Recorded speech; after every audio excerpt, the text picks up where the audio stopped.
and welcome to Look Down There, the show where we talk about all the things we don't talk about. I'm your host, Michelle Amore.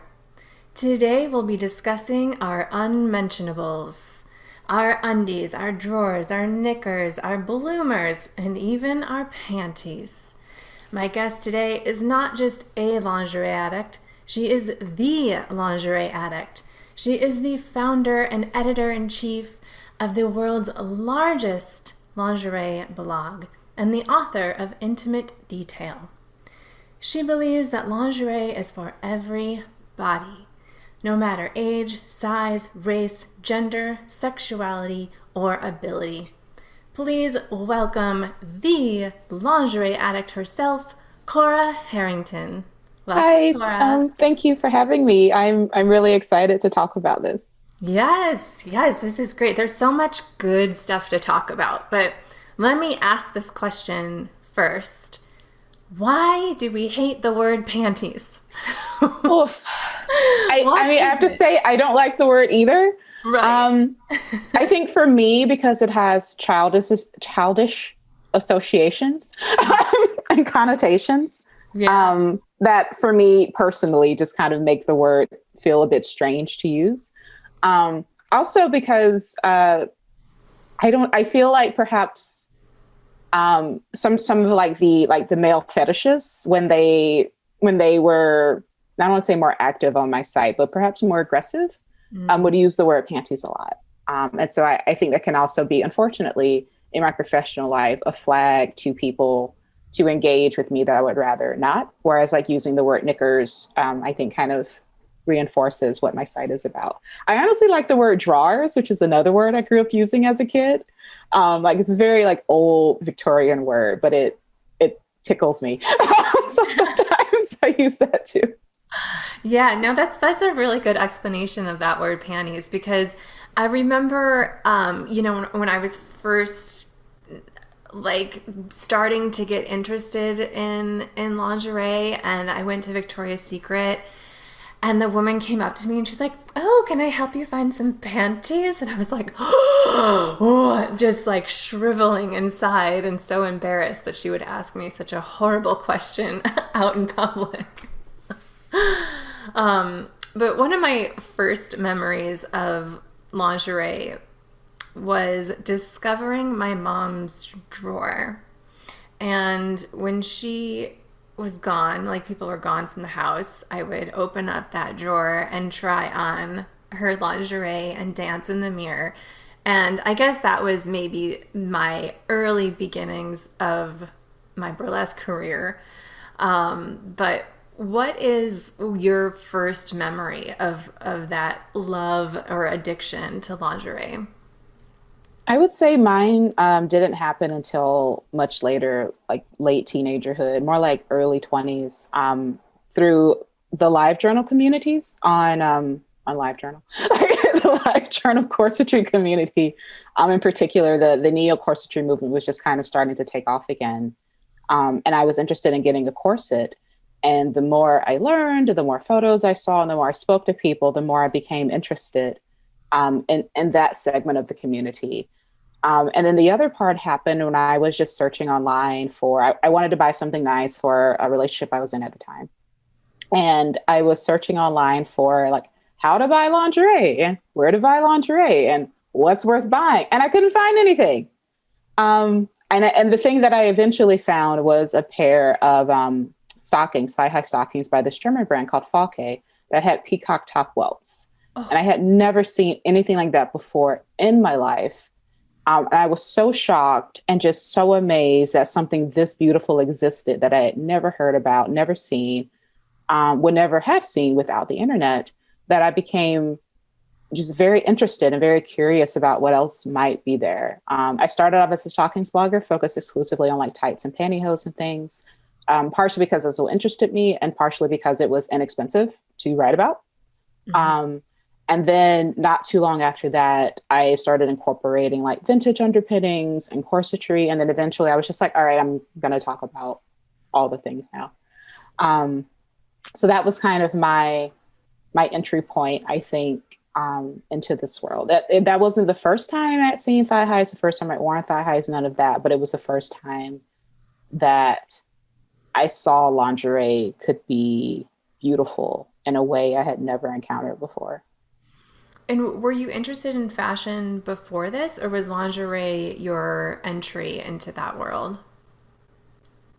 No, I was very interested in fashion growing up. My mom got me subscriptions to Vogue and Allure and Lucky magazine because I expressed an interest. When I was a kid, I wanted to be a fashion photographer for Vogue. I also used to be very into photography. And essentially, I was told from a lot of the people that I was around that I was like, that it was a pipe dream. It was never going to happen. Like, you don't even know anybody in New York. You know, you don't even know anybody who works in fashion. You should be more practical. But yes, I've always loved fashion. I've always enjoyed fashion. And it's kind of interesting that I've looped back around to, I suppose, being in the fashion industry in New York, even though I was told there wasn't really a way to get here. Yeah, no, fuck that practical business. Mm-mm. Look at you now. So, would you say that corsets are your favorite piece of lingerie? Or, Um, so there are obviously a lot of things I like, which is why I've been writing about it for 13 years. Like lingerie in general just fascinates me. I'm not sure if corsetry is the thing I like most right now. Sometimes it is, but not at the moment. What I really love are, as far as I think details and things, are things like what is wrong with my S's today? Slips and chemises, especially vintage ones, and in particular ones from the 1920s. I think if I had to choose a favorite lingerie area, that kind of post-Edwardian tap short, camisole, peignoir, negligee vibe, where you see a lot of exquisite detail that starts to disappear after that time period, would be kind of my favorite period. And then based on that, the garments worn during that time are, I would say, among my favorites. And then as far as vintage slips, I think they're, apart from being beautiful, I think they're also a great entry point to lingerie along with robes, because you can find them at a range of price points. They can be really size flexible. And I think they're less intimidating than trying to kind of start off a lingerie journey by finding the perfect bra or something like that, which can be, I think, a lot scarier to people when you're thinking or talking about lingerie. I feel like I'm rambling a lot. I hope that's okay. no, you're perfect. This is the Cora show, so go for it. But I see you online, the past few posts I've seen you kind of going off about Bridgerton and, and corsets right now. I Every That's historical intimidating. drama, they put the corsets directly on the bare skin. There should be chemises under the corsets, and I feel very strongly about this. There should be chemises everywhere. Also, see, now you got me ramped up. Get it going. Also, I think Yes.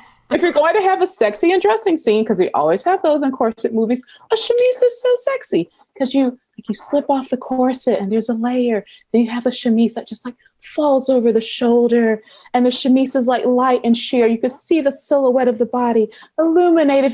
Chemises are sexy. Like, why not? You're a burlesque artist. Like, why not extend the titillation? So those are my Yes. thoughts. Oh, I love to talk about chemises. I want to go put some on right now.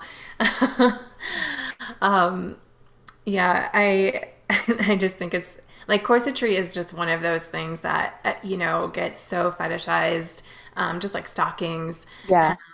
But yeah, corsetry, like finding a good one is really challenging. And I personally haven't gotten much into corsets myself. Mhm. I like to, I like to feel really loose and mobile when I perform, so the corsets never really appealed to me. But when you put on a good corset, Mhm. it's some good stuff. It's just sexy, Yeah. right? Yeah. People have this idea that they're wildly uncomfortable. And if you buy like a bad, poorly fitting corset, yeah, of course it is. But the same is true when you buy bad, poorly fitting shoes. That doesn't mean shoes are a bad idea. Um, Corsets can be, from a medical perspective, they can help people with scoliosis and Ehlers-Danlos syndrome. They can help to provide support during pregnancy. They can help people with autism feel more comfortable. People with sensory disorders are concerns to feel more comfortable. From a fashion perspective, like they can just give like a lovely silhouette or give the silhouette you want. And I think also for like the queer, genderqueer, trans members of our community, they're a way to get the shape you might want without surgery. So it's a way to either experiment with your shape or create your shape. And I think they're just fascinating garments. And the fact that they draw such extreme opinions from either side is also very interesting to me, because you have a lot of people who are like, oh my God, corsets are the worst thing ever. Women were fainting everywhere. How could they deal with it? And then you have, like, of course, on the completely opposite side of the spectrum, you have like the tight lacers and the corset enthusiasts. So anything that kind of brings so many different opinions into one spot is also fascinating to me from like a social and cultural perspective. Because you don't see those kind of polarizing opinions, like, again, on shoes or like on lipstick. So intimate apparel really brings out a lot of feelings and a lot of emotions, because there's so much tied up in it.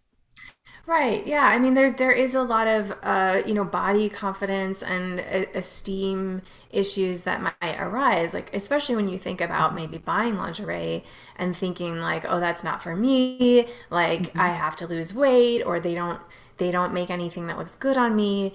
And I think that might just be because we have such a narrow view of what lingerie is and what it could be. And I love that that's part of your whole aesthetic, is that it is for everybody, that there is something for everybody out there.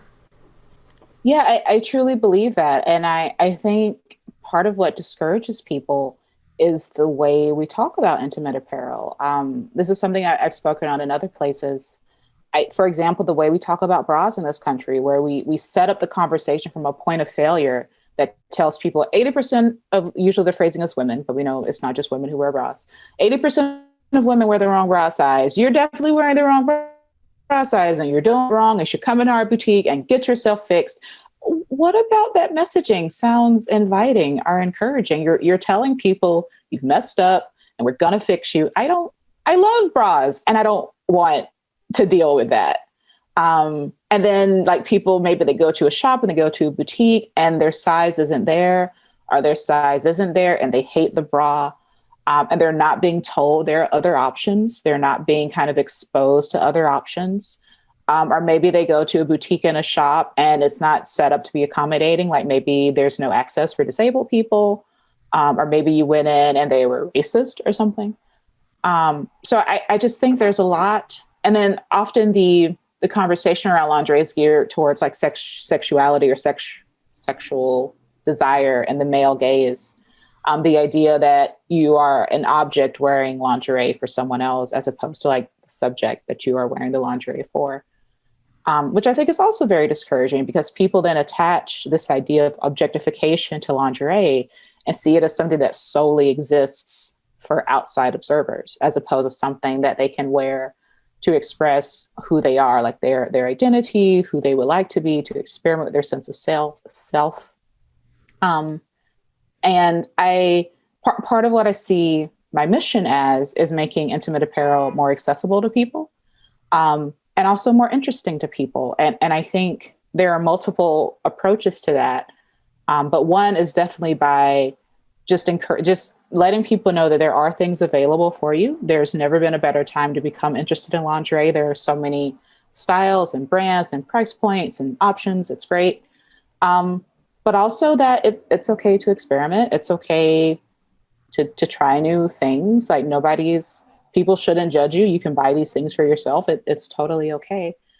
And I think that's the message about lingerie a lot of people haven't heard, unfortunately. This idea that you deserve to wear beautiful things for yourself, and you should indulge yourself and treat yourself. And that lingerie helps you to be the best version of who you are, as opposed to becoming a version of what someone else wants, if that makes sense. Absolutely. I mean, you said so much great stuff in there. But it is that idea of worthiness, like feeling like are you worth this delicate piece of lingerie, or maybe it's something that's more expensive than you would want to Mhm. spend, and maybe no one's going to see it except for you. And so then you're kind of battling the shame and guilt, Mhm. all while just picking up a pair of what should we call them? Not panties, I say knickers. knickers. And when you're Mhm. picking up, we'll decide that's knickers from now on. So when you're picking up a pair of knickers that are gorgeous, beautiful, you're drawn to them, but then you have all this background noise going Yeah. on, right? So Yeah, exactly. how can we like get past that that background noise, that constant hum that we have? The first thing that came to mind, and I'm just kind of turning it over to make sure it's the thing I want to say, um, is practice. I think adopting any new way of thinking, any new way of seeing the world, any new way of approaching yourself or other things requires practice, because it is going to be uncomfortable at first. And I think just reinforcing to yourself that you are a person who deserves beautiful things. You are a person who deserves to be happy. Obviously, not just for lingerie, for life in general. But like, you are someone, you deserve to indulge yourself. You deserve to treat yourself. And that can look a lot of different ways. I think also when people hear about lingerie and indulgence and treating, they think it has to be a sexy bra and panties, so it has to be a sexy corset. You can indulge yourself with a robe or a caftan. Big fan of caftans over here. You can indulge yourself with a lounge set. I mean, it doesn't, when people hear the word lingerie, they immediately, I think, associate it with something that's restrictive and uncomfortable, when the world of lingerie includes a lot of things. And so find what works best for you, which doesn't have to be the thing that people are telling you you should buy. And that's a big reason why I'm not a fan of lingerie rules and of being like, every person should have this thing. I do believe every person should have a robe, but like, that's just me. But this whole idea of like, this is what you have to wear. If you wear this size, you have to wear this. And if you are this shape, you have to wear this. And like, these are the rules. There's only one true bra size. And if you don't wear that, you're doing it wrong. I mean, I prefer to approach intimate apparel from the perspective of, here are a range of options, and you should choose the one that you feel works best for you, rather than coming at it from a perspective of like, I'm the expert and I'm telling you what you should do. Um, because it also goes back to that idea of being inviting and welcoming and encouraging and wanting people to feel free to explore, which I don't think you can really do when someone is coming at you and being like, no, no, no, no, this is the only way to do it, and I'm telling you that because I'm the expert and you don't know what to do. Um, Yeah, and we're yeah, so willing to just give that over to the experts. Like that, oh, yeah, yeah, my opinion doesn't actually matter. I don't know what I'm talking about. Even though that expert might be telling them something that they know makes them uncomfortable or that they don't yeah, do, right? Yeah. exactly. And I think if our role as experts is or should be to meet people where they are. Um, and so, kind of going back to the boutique example, and this is a place where I deviate quite a bit from kind of the lingerie community, which is like very boutique focused, brick and mortar boutique focused, getting people into boutiques for bra fittings. And that's important. Like, boutiques absolutely have a role. But I'm also a realist. Not everybody is close to a boutique. Not everybody feels comfortable going in a boutique. Not all boutiques are accessible. And so you meet people where they are in their lingerie journey. And for some people, where they are is Target and Walmart. So, like, how do you help them find the best options at Target or Walmart? For some people, where they are is Amazon. So, how do you help them find the best options at Amazon? You don't. It's less of a prescriptive approach to lingerie and more of a, I don't know what the opposite of prescriptive is, but the opposite of prescriptive, where you're going to where people can meet you, as opposed to telling them they should come and meet you where you are, if that makes sense. Yeah, absolutely. And I want to go back to the idea of object versus subject Mm-hmm. and the permission and invitation. So in my career, many times people have asked me, you know, what's it like to be an object? And It's never anything that I have felt unless I'm hired for some corporate event where I'm hired to, be the girl in the feathers in the corner. Like that's soul sucking and horrible and I hate it. Um, but I've always felt more like the subject, like where I'm a part of the conversation, where I'm allowing you to look at me, like I'm inviting you, I'm giving you permission, and we're engaging in this exchange together. And the idea of lingerie just being for someone else's gaze, I think is really pervasive. Yeah, But the most important gaze that matters is your own. I So agree. how do you want to see yourself, and what is something that can really elevate that experience for you? For me personally, Yes, if you would like, all or right. just in general. Yeah. um, so I think when people are thinking about themselves, that goes back to something we've recently said, which is being willing to explore, even if it's, and being willing to try things, even if they're not what the experts recommend, and getting a sense of what your options are. That was a big thing I wanted to do with my book, An Intimate Detail, is expose people to a range of options where here, now you have the terminology, now you have the language, now you have an awareness of what is available to you. And from that, you can take this knowledge and then search for what's out there. It's another reason why my book uses gender neutral language. And it's also why my book has no photos. It's all watercolor illustrations, because that's a part of making sure the topic feels inviting to everyone.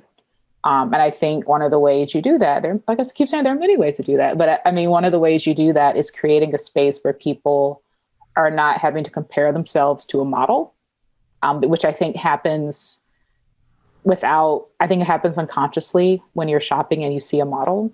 And also people not having to experience like a constant sense of cognitive dissonance by seeing gendered pronouns all the time. Personally, I like to do editorials. I like to do photo shoots. And for me, those are a way of telling stories through intimate apparel, because I think lingerie is rich with meaning. I think there is more meaning and more possibility to it than just being sexy. And so I like to tell stories with lingerie. I've done stories like Artemis and Hestia. My friend was Hestia, like killing the stag. And that was also like based on Artemisia Gentricia. Why am I having such trouble with S's today? Shelley's artwork. I've done like shoots inspired by like Nyx, the goddess of the night, and by Persephone. A lot of my inspiration goes back to mythology. I've done shoots of like a mermaid sitting on the rock, which was inspired by a painting, I think maybe a Waterhouse painting, of a woman like brushing her hair. Like there are so many things that can be done, I think, with lingerie that aren't just about, look at me, I am a sexy person. And that is fine if that is your approach. It's a valid approach. But like, I think there are other ways of approaching the topic. And so I hate the word empowering. So I think it gets used everywhere for everything to the point that it's become meaningless. Right. It's But kind it of like does feel like self-love, yeah, self-care kind of stuff. It's like, what does yeah. it mean? Yeah. What is that? What does that mean now? But it does feel personally enriching to me to do these editorials and show like a different perspective, and where they are very clearly things built out with like me in mind and people like me in mind. So that's a way that I think that I do that. Like Yeah. I want to So be a powerful woman. Like I want to be a goddess. I want to be a witch. Like I want to be. damn it, you're all that. You're all of it. We all have that within us, but we have to find the right way to access that point, right? Um, Mhm. how did lingerie influence how you felt about your own body and your own confidence? Like, were you always a very confident person, or did this kind of open you up in new ways? Um, I I think I've always been. I don't want to say ambivalent about my body. Maybe my appearance as such isn't something that I'm really I don't want to say maybe not really invested in. We're all invested in to our appearance to some extent. But like my self-image and my body image, I suppose the way to say that's never really been an issue for me, where I'm just like, here is my body and it holds my brain, which is its primary purpose. And often the way I've related to my body best, or the way I prefer to relate to my body, is in what it's capable of. I used to do martial arts, currently not doing them for obvious reasons. And like, for me, that was a way of connecting with my body in a way that I personally value, was like feeling strong, feeling capable, feeling like I could be like, there was a like space and allowance to be like physically aggressive and receive physical aggression. So personally, like that's kind of how I approach my body. But what's interesting, if we're talking about bodies and lingerie, is how lingerie can transform the body. And I think that's intriguing, how lingerie, I imagine, much like makeup, plays with like dimension and proportion and features and manipulates them temporarily. And that dramatic example is corsetry. But like push-up bras are an example of that. Shapewear is an example of that. And that is fascinating to me, like if we're talking about bodies. I love it. Did I answer that? Yes. Yes, you have been so fantastic and I love this conversation. But sadly we must wrap it up. So tell everyone where we can find you, what you're up to, all the good things. So you can find me online, obviously.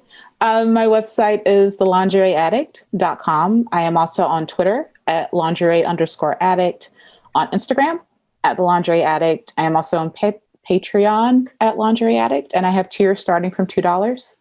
And right now, if you sign up at the $5 tier and above, you'll get a reward. And you can find, and I also have a book named In Intimate Detail, How to Choose, Wear, and Love Lingerie. You can buy a signed copy directly from me, or you can purchase a copy from all the regular booksellers, Amazon, your local indie bookshop, those kinds of places. If you do purchase a signed copy from me, unfortunately, it is for US people only, because I only sell the US edition. But yeah, that's where you can find me. So they can get the signed copy via your website. Yes, signed copies through me. The signed copies through me are for American residents only, due to like copyright things. But no matter where you live, you can probably find the book, on Amazon, Waterhouse Books. I think if you're in the UK, and then the Book Depository delivers it to basically any country in the world, I think. Well, Cora, I am so grateful for your work, as are many other people. I love your whole approach and your whole mission, and I'm so excited to know you. Thank you. Thank you. Thank you for having me. This was a really great conversation, and I'm glad we got to have it. Yes, thank you. Okay, everyone, you know your job. It's time to spread your legs and spread the love. You should like us and follow us and subscribe and love and share. All the things. Follow Cora, follow me at Michelle Lamore, or follow us here at I Look Down There on Instagram, or go to lookdownthere.com. And exciting news, Cora is going to be joining me for an event called Into Pleasure, happening on March 20th. It will be a full day's event talking about sexuality and sensuality and all those things that we don't talk about. So check it out at intopleasure.com. Thank you so much for joining me today, and remember to grab a mirror and look down